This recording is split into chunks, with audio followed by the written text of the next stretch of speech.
I don't know if I'm going to be playing Risk of Rain 2 the entire rest of the stream. I probably will, though.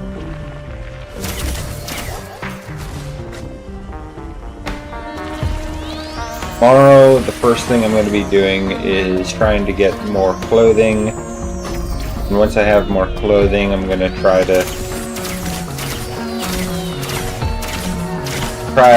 finish Lobotomy Corporation's set of days that I started. I will say it is weird that this thing digs to sprint.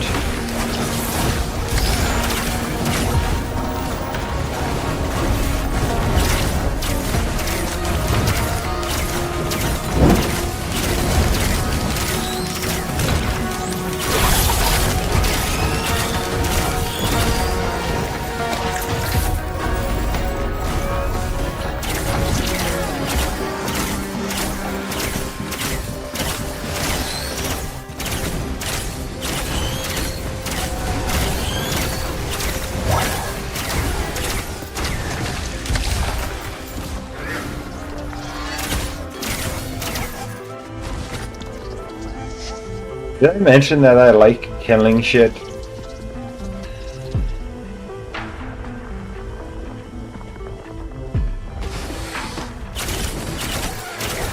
Oh, I miss Wax Quail already.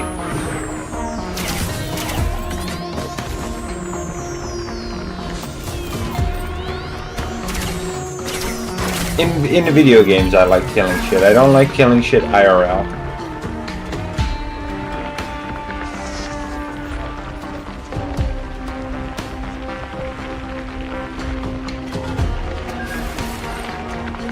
That is an excellent question. Who doesn't?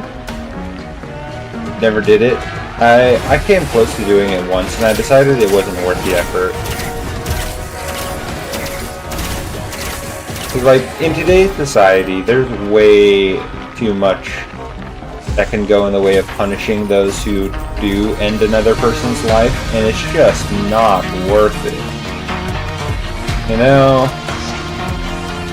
Like, why would I murder someone and waste my entire life when I could find another solution to my issue? Just poor craftsmanship.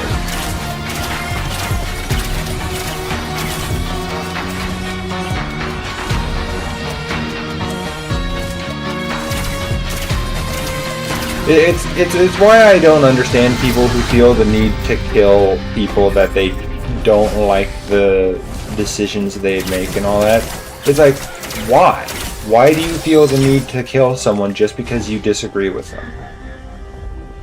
Like, it literally serves you no good doing it.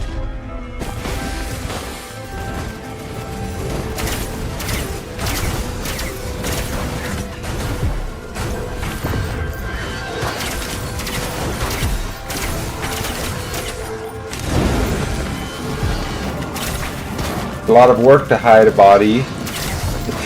Speaking from experience, JK.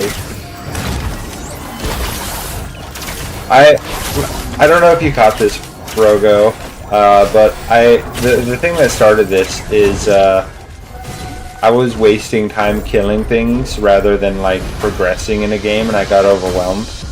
And then I said, I don't know if I mentioned this, but I just like killing shit. In game, of course, not in real life. And then I went on a tangent saying I came close to murdering someone once. Oh, you heard the whole thing? Okay.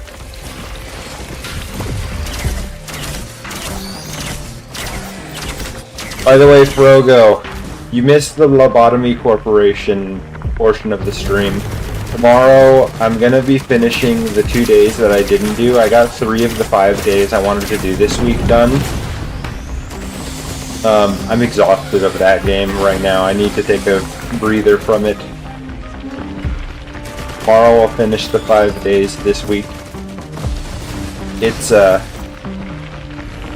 chaotic. I found a magical girl that craves death and attention, and the censored abnormality.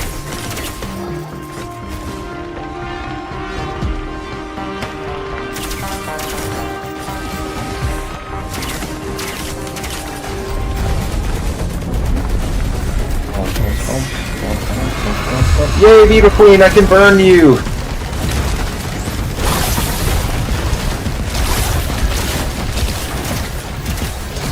Get fucking wrecked. Ooh, fuel cell.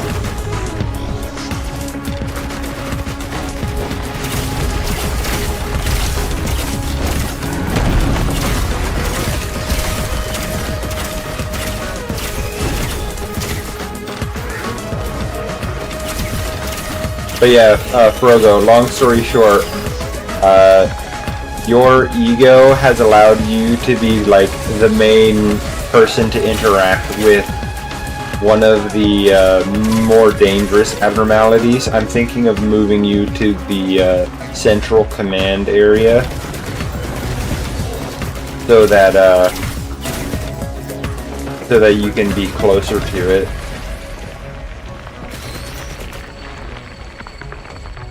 Because it's a scary bitch.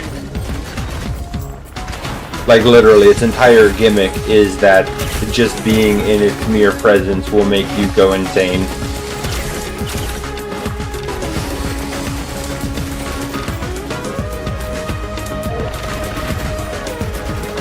It's also a shitpost on like SCPs over censoring things. Its entire gimmick is that... Oh no, it's not a woman. It's more like a chaos elemental from D&D.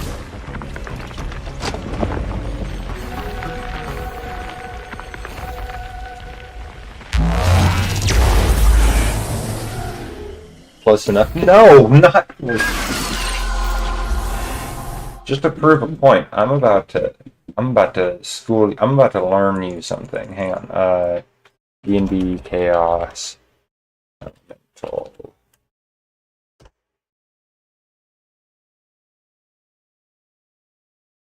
Elemental chaos. Is it not the... Is it called a chaos fiend? Am I stupid?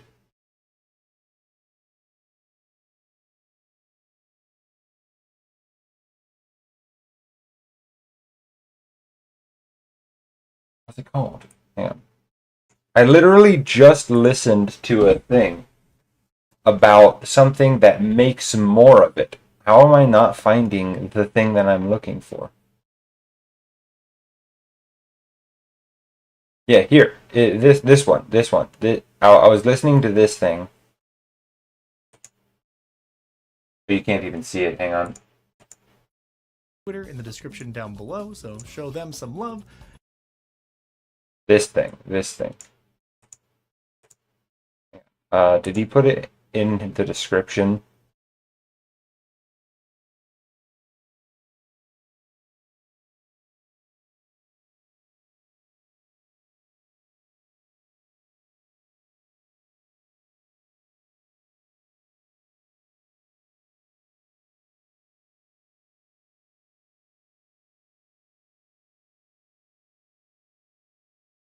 This is something called the Black Beast of Bedlam.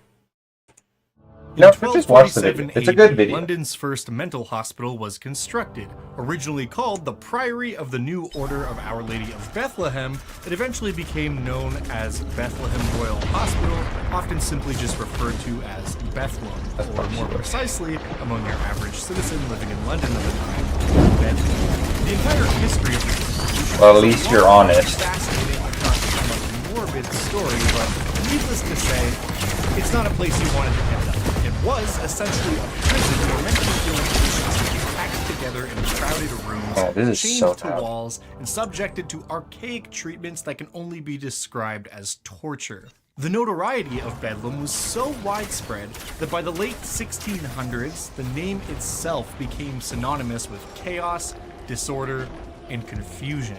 Which is why, even to this day, when something is described Frodo, as do you see Bedlam, the ads? it conjures images of total anarchy.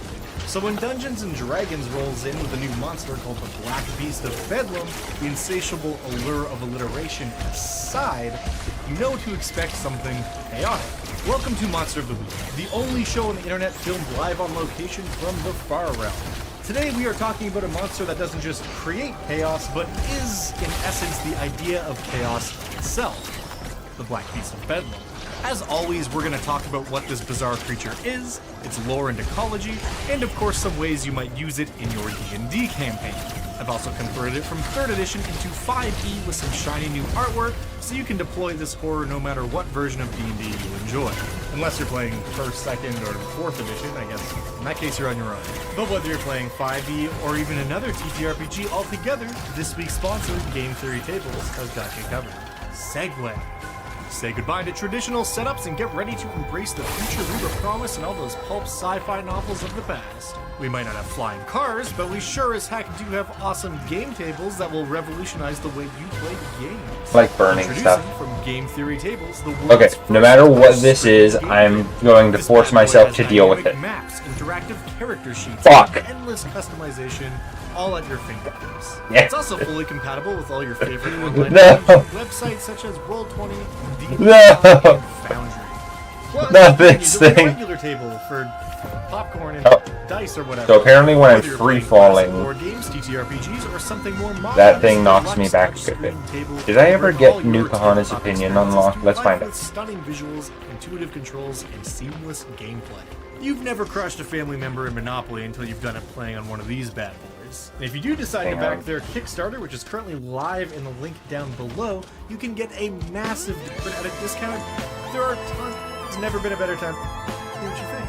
Thank you so much to Game Theory Tables for bringing us here this week to talk about a horrible nightmare creature. I truly appreciate it. Speaking of which, we've got an aberration from a plane of madness. I did not. So get comfortable and don't touch anything that looks like it came from a different plane of reality, because it's time for Monster of the Week.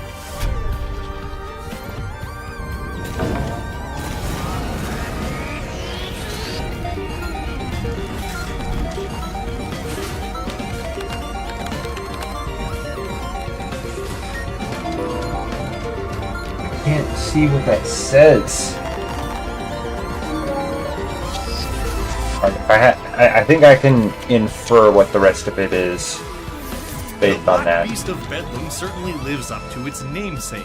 They have bodies made up of a black tar-like substance, they are clearly some kind of beast, albeit a horrific one, and they are about as chaotic as a creature can be. But more on that in a minute. First, let's talk about where this monster even came from. In March of 2007, Dragon Magazine issue 353 had just hit the shelves and provided us with the first mention of this week's monster. In an article beginning on page 64 entitled Outsiders of the Forgotten Realms, we were given stats and a bit of ecology information for a handful of monsters for 3rd edition.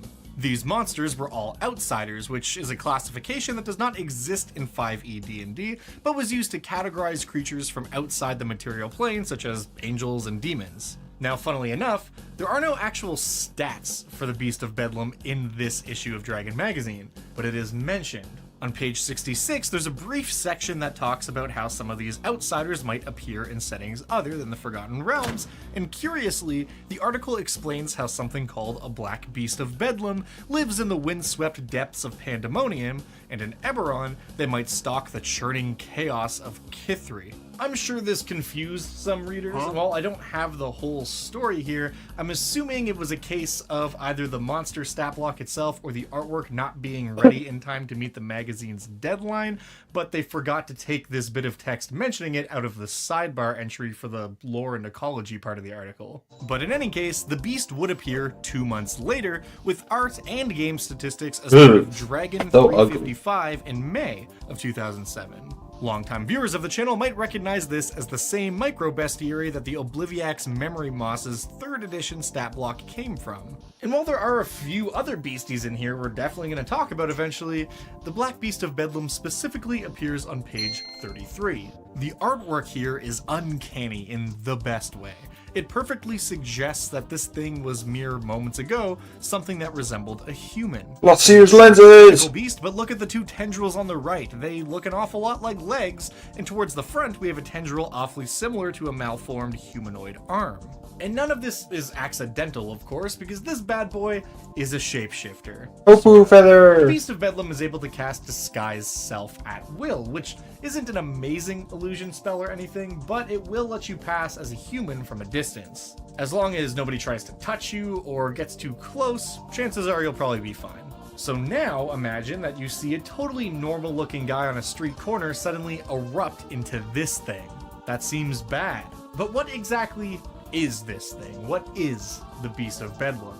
After all, appearances can be deceiving. Maybe they're actually super chill and they just want to hang out and be kind to others while they fulfill their niche in the ecosystem. No. In their natural state, a Beast of Bedlam is constantly changing its appearance. They writhe, slither, and boil in an amorphous chorus of shapes that might vaguely suggest resemblance to other mortal creatures which they've encountered. They also typically carry around a humanoid skull, usually from a recent victim, and use it to channel whatever horrible things they have to say in a facsimile of conversation with a living being. I am a skin of evil! So, I guess they're not beating the Eldritch Horror allegations after all. They're not beating the Eldritch Horror The allegations. Beast of Bedlam hails from, but it's definitely not the material plane. Most scholars assume they hail from the Far Realm, given their whole thing, but they can also be found roaming the many layers of the Abyss. Basically, they're just drawn to chaotic environments, as they themselves are an expression of chaos. But that doesn't mean they don't venture to other planes and cause trouble from time to time. Their nature is so tumultuous that merely making contact physically with one of these creatures in any way is enough to irreparably change and mutate another living creature's body. If this is sounding remotely familiar to you and you're not sure why, or maybe you know exactly why, you know what I'm about to say, this is a very similar MO to the Chaos Beast, a creature I covered Okay, it's called a couple years ago. the And then another Chaos Beast. Alright, hang on. Let me open up a new tab to find that damn thing. D&D Chaos Beast. There it is. Okay. Alright. like 8 years before that. And that's because the Beast of Bedlam is meant to be a sort of boss monster version of the Chaos Beast. Where the Chaos Beast clocks in at a CR of 6, the Beast of Bedlam is a whopping CR 13. Essentially, the Beast of Bedlam takes everything chaotic and terrible about the Chaos Beast and cranks it up to 11. And the results are nothing if not effective.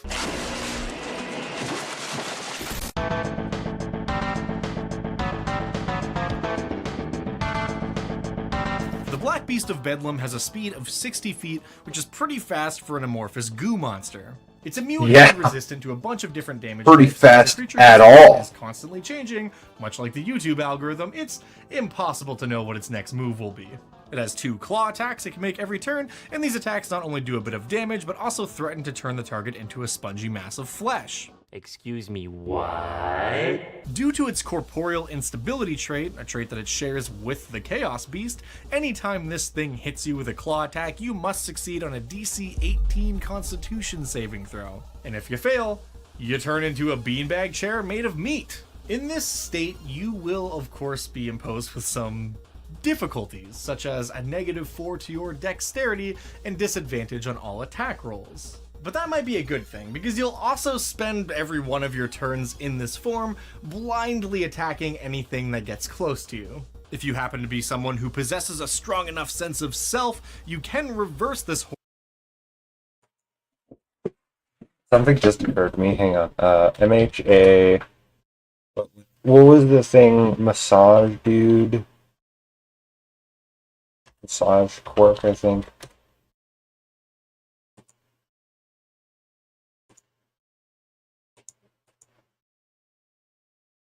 This fucking guy. That's what that reminds me of. He turns you into a ball of meat.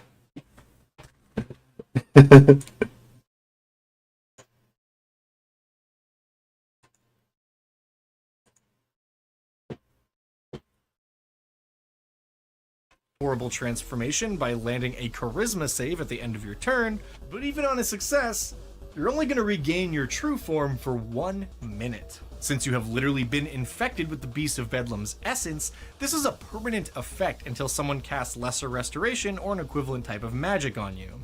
It is worth noting that both Stone Skin and Shape Change have a unique interaction with this condition in that they allow you to maintain your proper form for the duration of the spell. So while not a permanent fix, a casting of Stone Skin might be just what the cleric ordered, at least until you can make your way to a temple or someone else that can cast True Restoration on you, or Lesser Restoration.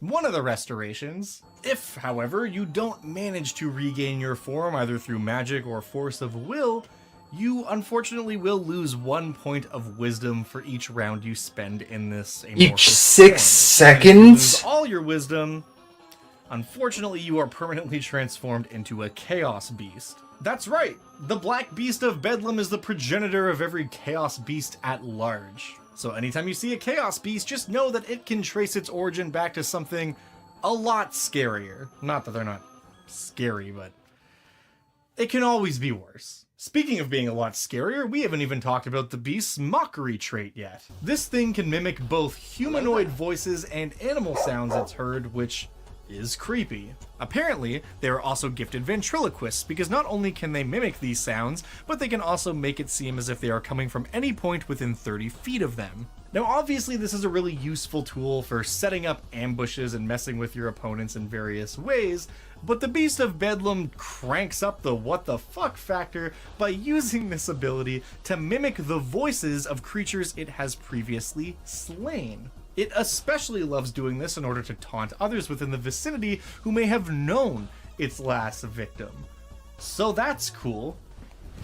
Emotional damage! And speaking of speaking, something else I find particularly disturbing about this monster is its purely malefic intellect. They have an intelligence score of 16, which is well above your average humanoid, and they can speak several languages. Among them, Common. So, you could totally have a conversation with this creature, although I don't know if you'd like anything they have to say. Now on to the rest of the actions this creature has access to. It can do plenty other things aside from just making a couple claw attacks. It can use an ability once per day called Damning Darkness, which is basically just the darkness spell, except it also does psychic damage to anyone caught in the area. It also has the capacity to blast out a 20-foot sphere of toxic gas centered on itself. This is essentially just a casting. As if not being able to see wasn't enough, now you can't fucking think in that fucking cloud. God damn. It's also got a handful of spells that augment its abilities and damage, such as Confusion, Detect Evil and Good, Shatter, Tongues, and Phantasmal Killer. Oh, and the Skull. Almost forgot about that little tidbit. Earlier I mentioned that these things usually tote around a skull as a grisly trophy. And while they may be fond of using their mimicry ability to make the skull Dude, this guy's on point with his references. Use it as a sonic emitter to unleash a horrifying screech. Anyone within 60 feet who can hear the sound being emitted by this screaming skull has to make a saving throw, and if they fail, they are frightened of the beast. You know, in case you needed another reason to be frightened of this thing. Unfortunately, that essentially sums up all of the mechanical aspects. I was already hooked, no need to further convince it's intelligent, it's got lots of options at its disposal for how it wants to operate. It might attack stealthily from the shadows in a sort of ambush, or it might just burst in and start turning fools into flesh orbs. But whatever it chooses to do, as the DM, keep in mind that it is pretty intelligent, so whatever schemes it comes up with, it's not going to go off half-cocked. Speaking of which, let's talk about how we can actually use this thing at the game table. Plot hooks. So like any nest of goopy tentacles and tendrils, the Beast of Bedlam can make for a great high-level encounter. Your adventuring group coming across one of these things in a place like the Abyss is an excellent way to showcase that there are more things besides demons lurking in the dark. Either by itself, or if you're feeling spicy, accompanied by a group of chaos beasts. this thing could make for a pretty good encounter. Or maybe it's just traveling with some demons or something and working with them to build a functioning portal to the material plane. I've never met a horrible eldritch goop monster whose machinations weren't improved by the inclusion of demons. I could also see a chaos beast operating as a cult leader in the depths of a large city, panning out in an interesting way. Maybe it's established itself a nice little chaos cult, where it promises the cult members transcendence from the prison of order. And once a cultist proves themselves worthy to the cause, the Beast of Bedlam uses its power to turn them into a Chaos Beast. Now, it's just biding its time, building its ranks, and forming a scheme that will allow it to send the city into chaos and corrupt as many living creatures as possible. And I mean, hey, maybe it's not even the grand puppet master here. Perhaps the beast is just being used as a tool by an even more nefarious individual. And if you don't love the cult idea, perhaps this other individual is some kind of mad scientist type wizard or artificer, using the beast's innate abilities to test the limits of humanoid physiology. They can do all kinds of heinous body horror type experiments, and then it just falls to the players to stop them.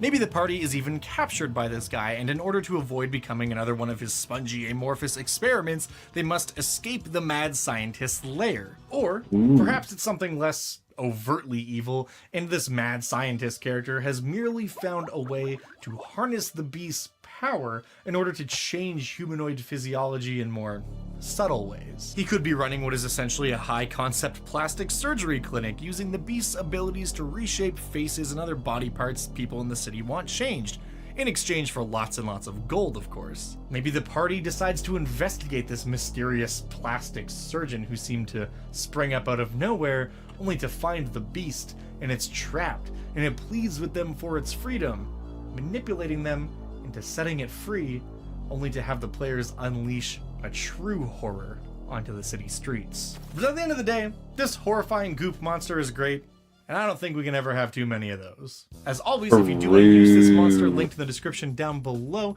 is a Google document which contains all of the information you will need to successfully run this creature at your game table. And if you are one of my lovely patrons over the Dungeon Dad Patreon page, you can of course find the high-res PDF stat block, which is all the same information as what's in the Google document. It's just presented in a much nicer way. And we've got some new original artwork over there as well, which this week was done by the lovely Tam. I will link to their art profile over on Twitter in the description down below, so show them some love. And thank you so much, Tam, for bringing this horrible nightmare creature to life. Speaking of patrons, I also want to give a massive shout out to this week's Patron of the Week. Thank you so much to Jordan Canada. I truly in here, and that's the table talked about on this link to this. Also, just want it might be the technically get ready for that.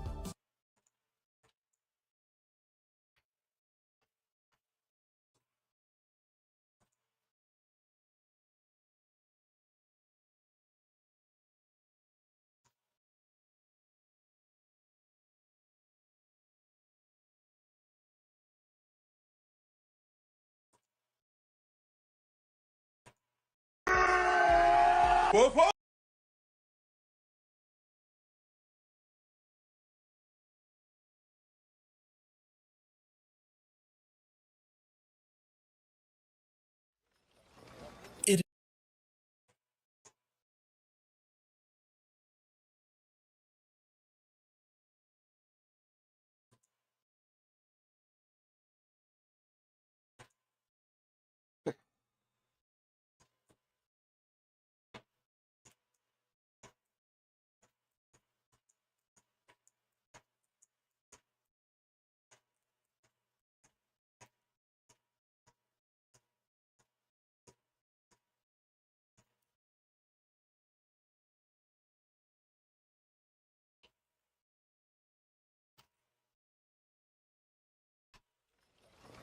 It is an average day in this small border town. Merchants peddle their wares, guards keep watch at the gate. People go about their business, but lurking deep beneath the surface, a great evil festers and grows. A pulsating mass of formless white flesh. You've probably heard of this thing before, Frogo, if you know anything about D&D fan creations.